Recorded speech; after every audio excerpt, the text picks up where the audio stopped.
Hi, everybody. Welcome to Conscious Conversations. I'm Katie Augustyn, your host, and I'm also the founder of the Transformation Center, which is based in Westport, Connecticut. So we'll put up the slide and you can see our website. All the information is there, and you're welcome to contact me anytime. You know, I do individual healing and coaching sessions. We also offer different workshops and classes throughout the year, and sound baths in the backyard during the summer months. So it's all geared to helping you find out who you truly are and let go of who you're not. So tonight I am so excited to welcome Rachel Linnett to Conscious Conversations. Hi, Rachel. Hi. It's so lovely to be here. What a delight. Yeah, Rachel's one of my favorite people. So I'm going to read a little bit about her before we get started, okay? And we'll put up your slide with your contact info because there's a lot to talk about. So Rachel Linnett is a transformational coach, a spiritual mentor, an artist, and the author of a new book called Droplets of Love, The Art of Loving Yourself into Freedom. Isn't that a beautiful title? I want to know how you came up with that. Okay, drawing from her own healing journey from a turbulent childhood, Rachel helps others reconnect with their inner wisdom, clear out the inner clutter that keeps them stuck, and open into genuinely loving themselves. Yeah. Her work supports people in creating lives rooted in self-trust, clarity, and authenticity. Well, what could be better? Yeah. I'm really curious, you talk about your childhood and how that helped you really with everything that you do, right? What you learned. Do you want to share anything about that before we start? Yeah, I think that having a rough start to life, I see it as such a gift at this point. Now, clearly for decades I wasn't in that place. But through my own healing journey and recognizing and embodying the gifts that came through those really tough times, the gifts from adversity, as I like to call it, that's really what propelled me forwards, not only because I wanted to feel better for myself, but also because I wanted to help other people, because it's this feeling of that I was learning tools and techniques that were really helping me, and I was excited about then reaching out to other people having similar issues. So that's kind of how I got going with it all. Yes, I think that's kind of typical, actually. Yeah. That we find things that work for ourselves in a healing capacity or a growth capacity, and then we want to share it with others, right? Yeah, that it's so true. I just became absolutely fascinated with transformational change and how that occurs and how much resistance there can be in all of us. I certainly had a massive amount of resistance to actually going inward to heal that much younger me. Yeah. It took a long time, a lot of patience, a lot of tenderness to reach those really wounded parts. Because for years I kept thinking I'm very much a push it through, get things done, a very determined person as well. So I have both sides to my personality. And I wanted to push through and just get this done and for it to all be healed and sorted. And it's been a very humbling experience to realize that's not how this works. It's, as I know you know, it's a very meandering path. It's a bit like snakes and ladders board. Sometimes you go forwards and sometimes you come what you think is a long way back, but that can often be there's something to learn or a new direction to take. But that's taken many years of experience to really know that that's true. Yeah, right, because you really do have to experience it. It's the type of thing that, no one can tell us. We have to do it for ourselves, right? Yeah. Yeah. Wow. Was there one or two or more things that you found particularly helpful on your healing journey? I think there are so many of them, and they all played a really important part. They were all stepping stones, really. Okay. And they all began with Pilates teacher training when I think I was about 35 years old when I signed up for that. It's a year-long program in the UK. Okay. And it seems ridiculous to me now, given all the things I've done since then. But at the time, I had lost a lot of self-confidence through having given up work and looking after my kids at home. And I really wasn't feeling very confident. My unworthiness was surfacing, and when I signed up for that course, which I will say took a huge push from a very good friend of mine, because I kept talking about it and talking about it and talking about it. I'm thinking about doing this Pilates teacher training. I don't know, I'm thinking about it. Should I do it? Should I not do it? And my friend, bless her, got so sick to death of me talking about the fact that I'm thinking about doing this training. She just said to me, either shut up or sign up for it. Oh, that is funny. Well, that's a good friend. It was wonderful. Yes, which at the time I was like, what do you mean? But I signed up for it. And that was really the very beginning of me finding myself and really actually connecting with who I am on a much deeper level, the very creative person that I am, that had been completely buried on my previous journey of engineering hydrology and working in water resources. It was a very logically minded career that I had. So yeah, the creativity began to be uncovered as I was moving through my own healing journey. So how does Pilates training help you with that? Well, really, the Pilates training helped me. Well, it was building confidence, self-confidence, in that I went out and I learned all of the different exercises. I learned how to touch people, meaning to adjust them, because I also didn't really trust people. I didn't like being in close contact with people. I had a very closed heart from my childhood. I got you. And so I had to be adjusting people. I had to be close to them, and I learned how to teach, as I say, which was wonderful. But also diving into the mind-body connection and how we can focus on the tiniest of muscles, I don't know, like a tiny little muscle on the side of our foot or something that previously we'd be completely unaware of. But you're taking that focus inside to such an extent with such great focus that what actually happens is that you're in the present moment. There's no past, there's no future. It's just what is happening right now. And so that was really, I'm getting chills as I say that, was really the huge learning that came through that. Because you had not experienced that before. No, I really hadn't. Okay. And that at the end of that training, I'd shifted a lot of those beliefs. Like, I can do this. Yeah. This is, and it really gave me such a boost to myself. That's incredible. To my self-esteem. Yeah. So that was wonderful. Was it also the type of training that can kind of bring things to the surface so you can look at them for yourself, like, I don't know, emotions or old energy or anything like that? I'm just not familiar. Katie, it's so interesting that you say that, actually, because I've just made a new connection, which I love, internal connection, which is that it was actually whilst I was taking my Pilates teacher training that I had this enormous row with my best friend at the time. And it's actually in the prologue of my book at the very beginning. I had huge anger issues at the time. And I had this massive row with her. We had this huge falling out and never spoke again, although I tried to amend bridges, whatever. But what came from that was me realizing I cannot move forwards living like this any longer. It's not okay to have angry outbursts towards anybody else, and I don't want to keep living like this. This is no good, because I had all of my unhealed wounds sat right above my head and I wasn't dealing with them. I see. And so now you said that, what's this new connection is that, I was doing my Pilates teacher training, and for the first time having this level of internal awareness that I'd never had before, and was beginning to notice emotions and things were shifting, and I'd never before put those two things together. So thank you. It's interesting. That's another gift from this. I love that. It was during the training that I then began with, I had my first Reiki sessions from a dear friend of mine, and then because that was helping me heal like asthma related symptoms that had started, that's what propelled me forwards on my journey of learning modalities, because Reiki was then the first thing that I learned. And I think it's so important too, another lesson I've learned along the way, is to really follow our own inner nudges. What lights us up, or what interests us, or what feels like, that's a bit of a wild, crazy idea, that we might dismiss and go, no, not sensible, not practical, I'm too old, or I'm not creative, or whatever that thought might be. But to just really follow that and do those things anyway. Yes. Because, and it's different for other people. So whilst when someone else, we might look at somebody else and think, oh gosh, they do that, how wonderful, I wish I could do that. Have a go, just really do it. I remember this a lot with book writing, actually, that two friends of mine published books a few years ago. I've actually got quite a lot of friends who've published books, but these two in particular.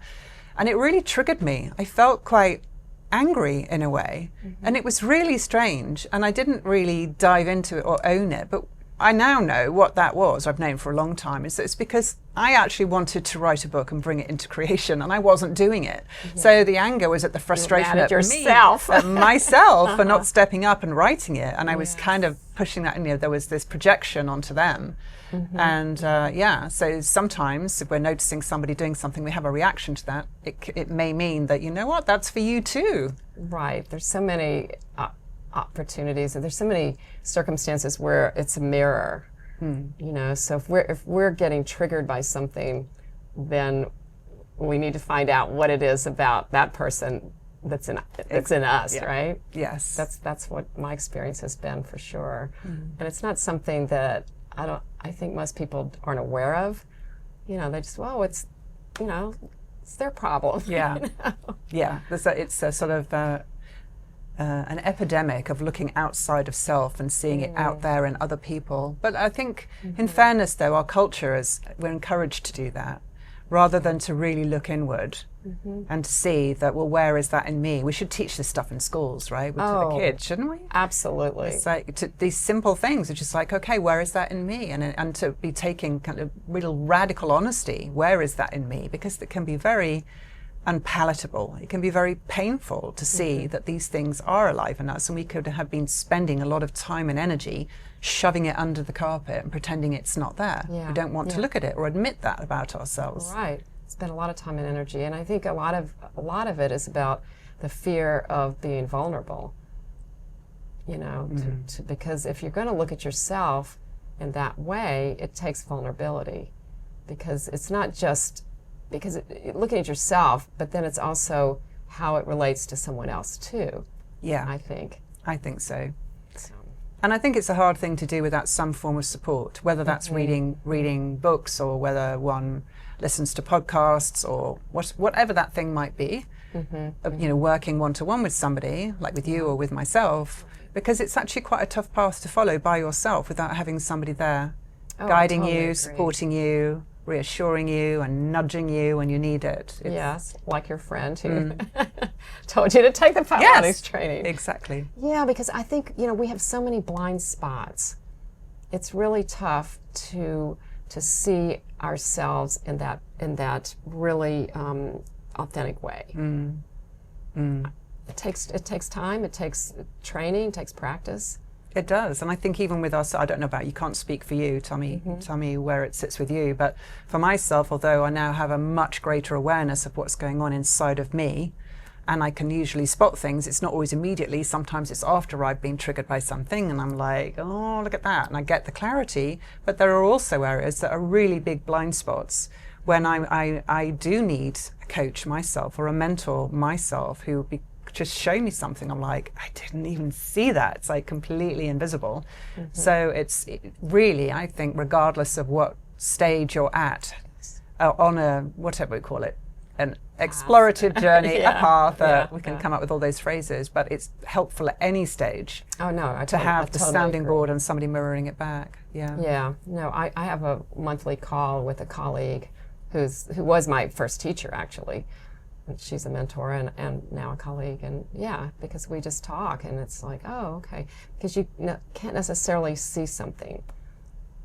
So I find that very helpful, and I think, they say that all coaches need a coach, because that's part of the training. I mean, we were required to have a coach, and I stuck with mine for years after I did the training, because I thought, wow, this is really helpful. Yeah. To keep clearing everything out that's getting in your way. Yeah. And as life progresses, more and more things show up, or a different flavor of the same thing. It can be sneaky sometimes. Yeah, because life does that. And I still absolutely get triggered. But you're right. I think with all the years of experience and training, we can catch it more quickly. Yeah. And hopefully in time to not, be too serious or do any damage or something. Yeah, that's right. But also I think too, to be very compassionate with oneself, that if it does all go a bit bonkers for a while, that's okay too. I mean, I can say, whilst the vast majority of the time I'm now really good at rebalancing after I've been triggered and I've gone off piece, as I would like to say, that there are times when it gets really stressful and really there's a lot of pressure around, that well, like with the writing of my book, is that it really from November of last year, I really hit this massive overwhelm. And actually, for the first time in my life, felt burned out. And an aspect of me was kind of like, how did this even happen? How did I not see this? But because my brain was so focused on the mission, on the goal, which was getting this book into print, I wasn't observing what was really happening inside, because I was pushing through and pushing through. I haven't got time for that. I'll get back to you in a few months. And the only moment that I actually realized it, the correcting moment, was when I broke my foot. Because well, that's what happens, right? Yeah, my third broken bone whilst writing this book. But yes, wow. it seems the universe was communicating to me through broken down. bones. It was getting my attention. The other two were, but this one was very much because I really had lost touch with what was going on inside of me, and I wasn't feeling good. And when I broke my foot at that moment in time, I just got this big download of information that this is because I wasn't able to see what was happening. And there's nothing like a broken bone to make you slow down, to notice, oh, this does not feel good inside. And then began to really take a number of steps to get myself back into balance. But it took a while because I had gone so far down that road.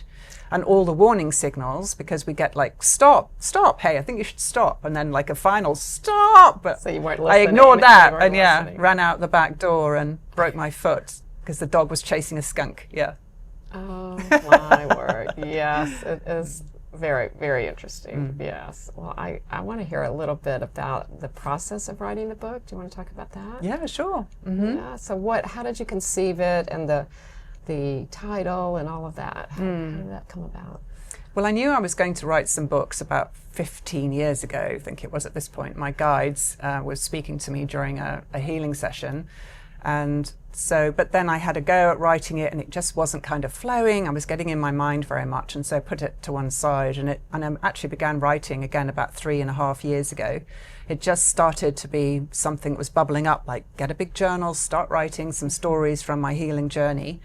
And they were very inspiring stories, and I wasn't really thinking what they were or what it was going to be. I was just writing. I see. And when I stopped to look at it, I recognized there were 3 things that I was writing. And so I got to a point where I thought, okay, I need to choose here. I'm not going to write 3 books at once. That's insane. So I decided which one I was going to take. And it was really inspired by the death of my dad in November 22, because I realized I would never have published this book if he'd been alive. And whilst it's, I have a lot of respect for him and I'm honoring him in lots of ways in this book, he was a big part of my very difficult childhood. And there's just no way this book would be in print now if he was still alive. And so once I realized that's what the path was in terms of what I wanted to write about, I then signed up with Christine Carlson from the Don't Sweat the Small Stuff series, lovely lady. I signed up with her for her book doulas program, and then moved on to her momentum program. So I had her, and she works with a really brilliant editor called Deborah Evans. And so I was reading out my work to the group, and I was so nervous about that. Because in terms of creativity, I'm a painter, I'm an artist, but I'd never thought of myself as a writer. I felt very vulnerable because some of these people were incredible writers. I sort of felt a bit like, what do I got, you know? Yeah. So that was a journey in realizing, finding my voice, learning how to get my voice into print was a big goal of that. So anyway, I moved through with that, and they put me in touch with TSPA, the self-publishing company in Vancouver in Canada. So I've been working with them, and they basically project managed the whole book publishing process for me, and they've been absolutely amazing. So and it's been a very interesting journey of lots of big ups and downs, and I honestly think most book stories are probably full of episodes like that. You get the highs and you get the whole like, I don't know if I can keep going with this kind of moment. Because it's sort of the beginning. A lot of people are scared to start, and then you've got, or you've got the beginning, the middle piece of like, is this ever going to end? You know, is this going to stop? And then at the end of like, okay, this is out there. What am I going to do now? And how you're feeling. You know, people can feel very vulnerable sometimes about getting their work out into the world. But I took it very seriously from about 2.5 years ago, and it became my full-time occupation, living and breathing this book. Wow. Everything else kind of got pushed to one side. I haven't been painting, and I kind of became more of an introvert and sort of locked away in my studio, just busy. Yeah. Well, that could be what it takes. I'm not sure, but I can kind of relate because I haven't even started my book. I mean, I sort of have like ideas and things, but I think that if you're not totally focused on it, it's just not going to happen. I'm beginning to feel that, actually. So this is great to talk about it because you have to make some choices. I agree, and one thing I would say actually to you and to anyone else who's watching this, listening to this, and is interested in writing a book, is it's so helpful to start out with a plan. And whilst we all might be kind of not wanting to do that, I just want to see where this goes, I just want to flow with it.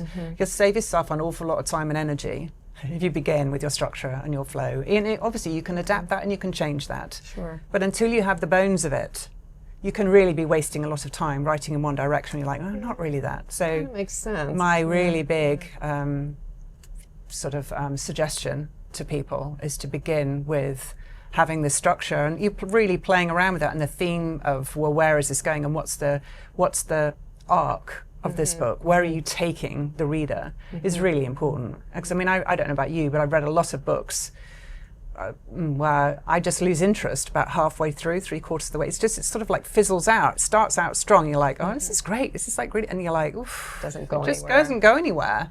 And so I was really determined if I was doing this well, and to make sure that it had this strong arc to take somebody all the way through. So I think that bit is really important too. Yeah. All right. Well, that's good to know. Well, why don't we show your book to our audience, Droplets of Love, The Art of Loving Yourself into Freedom. So how did you get the title? Well, Droplets of Love came to me as a title through a meditation about when I was first writing, which was that 14, 15 years ago. But I struggled for a long time with the sort of subtitle. I had all kinds of different versions of it. And then a basic thought, what am I doing? Why am I trying to think this through? In your head, right? I'm just going to sit down, I'm going to meditate on it. And it came from the heart in a meditation That makes whilst I was just channeling the art of loving yourself into freedom. And I had some people saying, well, you've got love twice there. I suggest you don't. I went, no. What's no. all about love? Yeah. I was like, this is it. Once it came, I could feel it. This book really has a beauty, well, not just a beauty, but an energy all of its own. Yeah. It truly does. So, yeah. It's like a download. So we'll talk about love then. Talk about love. Yeah, it's a big subject. Yes. I love Yes. that. Talk about love, yeah. Yeah, but Yeah. in the context of yourself and what you've created and why it's so important and it's really, to me, it's everything. It's like it's who we are. So I don't know if you feel the same way. Oh, absolutely. We're definitely on the same page with that. And for me, what I'd often say is that love is such a potent medicine for the heart and the body and the soul. It really is. And a lot of people struggle with that because they find it, they don't know what that is. I've worked with a lot of people who don't even know what love is. And by love, I'm referring to love with a capital L, not that I love cashew nuts or Right. watching Hacks, which is great, by the way. More the spiritual side but, of it. And not a personal love either. Not like I love my dog, not I love my husband. I mean, they're all aspects of love, but I'm referring, as you were talking about, I think, as it's love. It's who we are at our core. Yeah, it's not even really an emotion in that context. No, it isn't. Yeah. It is beyond emotion, exactly. It's just expansiveness. Like who you are. Yes, exactly. Yeah. And so my journey has been about finding my way home inside of me and moving from a place of unlovability, perceived unlovability, which I had from my childhood, and unworthiness and lots of self-doubt. And the journey has really been about coming to love myself and knowing myself as love. And I actually put out a really fierce prayer with a guy who was facilitating me probably over 10 years ago, a great guy called Joel. And he said to me, what do you really want? Now, my spiritual teacher, Gongaji, asks this all the time, right? What is it you really want? And sometimes we can give a really trite answer to that. It can be something we've read or something we think we should say, or, so. And I said, I want to be free. And he said, no, you don't. No, you don't, Rachel. What do you really want? And out of my mouth, from the core of my being came, I want to know myself as love. Oh, wow, I just got goosebumps. I know, every time I say it, it actually makes me really emotional because it's literally what has been the guiding force in my life. That's what this book is about. Yeah. Coming home to love, to who you are at your core. Because a lot of us, myself was included in that, felt really completely unlovable. I had a mother who left when I was 9, and I felt that if your own mother can leave you, then I must be unlovable. Yeah. And many other things that had happened. But this journey has really been into loving myself, and I'm so passionate about guiding other people to that place inside of them where they come to know that they too are loved, that they begin to or strengthen their self-love muscles. Yeah. Because there's such it's very prevalent at the moment because people are looking outside of self with social media and looking at, well, they look great, their life is wonderful, and actually feeling less than themselves. Yeah. But I'm really all about the movement to come back into ourselves, connecting with our inner wisdom and opening to loving ourselves. And that's what I do. I guide people to do that, and that's where I've got a lot of experience from my own personal life, but also working with people, with clients, to help them make that connection, and that then from that place they can navigate their own lives in an empowered way, not in a whole I need you, not in this sort of neediness way with a practitioner, but I mean it's a crap business model, but it's wonderful. It's the only way to be, because it's about setting people free, just like bringing up children. It's about bringing them up to set them free so that they can be independent and happy beings in the world. Yeah, yeah. Oh wow, you summed that up beautifully, because it is. It's like the only way to be, and to be free, and to be yourself. To have that experience of yourself as pure love. Mm. And we all have it. I mean, we started this way. We were born this way. Yeah. And then we forgot. Exactly. Yeah. And so when I'm working with people, it's the process, or even in this book or on my YouTube channel, it's the process of taking back the veil, of removing the layers, so that people come to actually feel like, this is what it is. Yeah. And that is this whole welcome home moment. And that can be a very difficult journey for some people. And so that's, again, why people will reach out to practitioners like yourself or me to help them to realize that, to experience that, because it is about embodying it. You can read it till you're blue in the face. I mean, it's only when you actually have this visceral experience of it, it never goes away. You can have it for even, I'm getting chills again, you can have that experience for 3, 4, 5 seconds. But when you have felt it to that degree, it becomes who you are. It changes your life. And I really do believe that love is the most potent medicine out there. Yeah. It truly is. Yeah. You're right. Because once you feel it, you can't go back. No, there is no going back. And it can't be taken away. Exactly. No matter what, because it's like things can happen, externally, but it doesn't affect you because you're already there. It can't get you off because you're just solid. That's the way I experience it. Yeah, exactly.